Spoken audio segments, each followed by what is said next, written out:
நம்ம அறுசுவையை கொடுக்குற ஒரு ரெசிபி மாங்காய் பச்சடி செய்யலாமா? அடுப்பில் ஒரு வானில் வச்சுட்டு சூடானதுக்கப்புறம் எண்ணெயை ஊற்றிக்கோங்க. எண்ணெயை ஊற்றினதுக்கப்புறம் கடுகு போடுங்க. கடுகு பொரிஞ்சதுக்கப்புறம் கொஞ்சோண்டு சோம்பு போடுங்க. சோம்பு பொரிஞ்சதுக்கப்புறம் கொஞ்சோண்டு கருவேப்பிலையை போடுறோம். கருவேப்பிலை பொரிஞ்சதுக்கப்புறம் நம்ம டிஷ்ஷோட மெயின் ஹீரோ கட் பண்ணி வச்ச மாங்காயை போட்டு நல்லா வதக்கணும். மாங்காய் உங்கள் இஷ்டம் தாங்க, ஆனால் நான் இன்னைக்கு ஓட்டு மாங்காய் எடுத்திருக்கேங்க. மாங்காய் வதங்கிறதுக்கு கொஞ்சமாக உப்பு போட்டு நல்லா வதக்குங்க. நல்லா வதங்கி சுருண்டு வரும்போது நம்ம ஸ்பைசஸ் எல்லாமே மிளகாத்தூள், மஞ்சத்தூள், கொஞ்சோண்டு பெருங்காயத்தூள், இதில் ஸ்பெஷலே சீரகத்தூள் தாங்க போட்டு நல்லா வதக்கி எண்ணெய் பிரிஞ்சு வர வரைக்கும் விட்டுட்டு லாஸ்ட்டாக வெல்லத்தை போட்டு நல்லா வதக்கணும்னு வச்சுக்கோங்களேன். வெள்ளெல்லாம் உருகி ஒரு பாகு பதத்துக்கு வருங்க.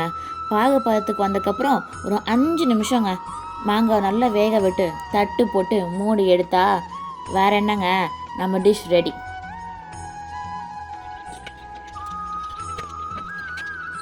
Wow, beauty colour. இது டேஸ்ட் பார்க்க வேண்டியதான். ஏன் சுவை அறுசுவை. Wow, super. நீங்களும் சமைச்சு பாருங்க, சாப்பிட்டு பாருங்க. செம்ம டேஸ்ட்.